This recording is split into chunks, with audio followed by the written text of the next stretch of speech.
Hello বন্ধুরা, কেমন আছো? দেখো মেহেন্দি পরিয়ে দিয়েছে কে আমাকে? মিঠি।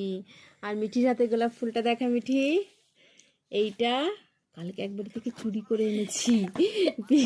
পিসির খুব গ্যাসের সমস্যা হয়েছিল, তো এটা ডাক্তারের বাড়িতে গেছি, দেখলাম কত সুন্দর সুন্দর ফুল, তাই সেখান থেকে ফুলটা নিয়ে আসলাম, এনে গ্লাসের মধ্যে ভিজিয়ে রেখেছিলাম।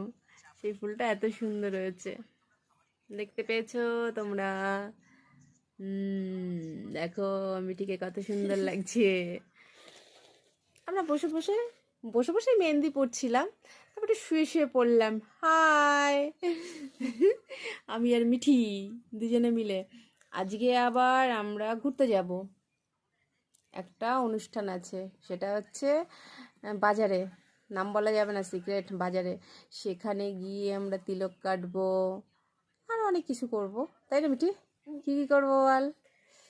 ঘুরতে যাবো আজকে। হ্যাঁ, বর্ডারেও ঘুরতে যাবো না মিঠি?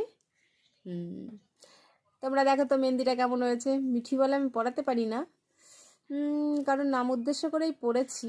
শুনেছি যে মেহেন্দি যতটা গাঢ় হয়, ভালোবাসাটাও নাকি অতটাই গভীর হয়।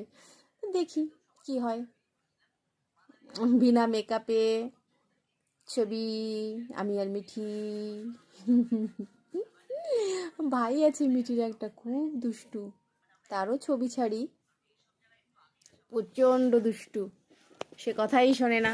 সকালবেলা কি করেছে জানো? সবজি রান্না করে এনেছে ওর মা, গামলা ধরে ঢেলে ফেলে দিয়েছে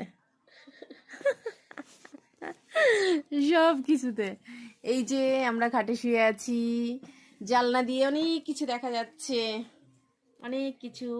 এই যে মিঠির টেবিল, আর ওই যে গাছের ফুল। তোমরা কি দেখবে? দাঁড়াও, আমার হাতের মেহেন্দি শুকায়নি।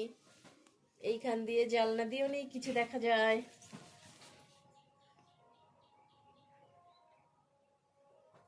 অনেক কিছু।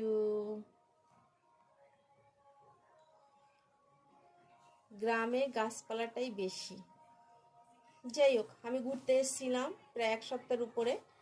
আজকে আমি বাড়িতে যাব, না আজকে না, সরি, কালকে যাব। কালকে দুপুরবেলা যাব। আর এখান থেকে ট্রেন নয়, বাসে করে যেতে হয়।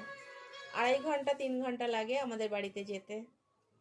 অনেকদিন ঘুরলাম ফিরলাম, পিসির মনটা খুব খারাপ হবে, তার থেকে মিঠি কান্না করবে যাওয়ার সময়, খুব কান্না করে। যাই হোক, যদি কৃষ্ণ চায় তো সামনে বছর আবার আসবো, যদি না চায় তো আসবো না। আমার এখানে আসতে ভীষণ ভালো লাগে, তোমরাও এসো।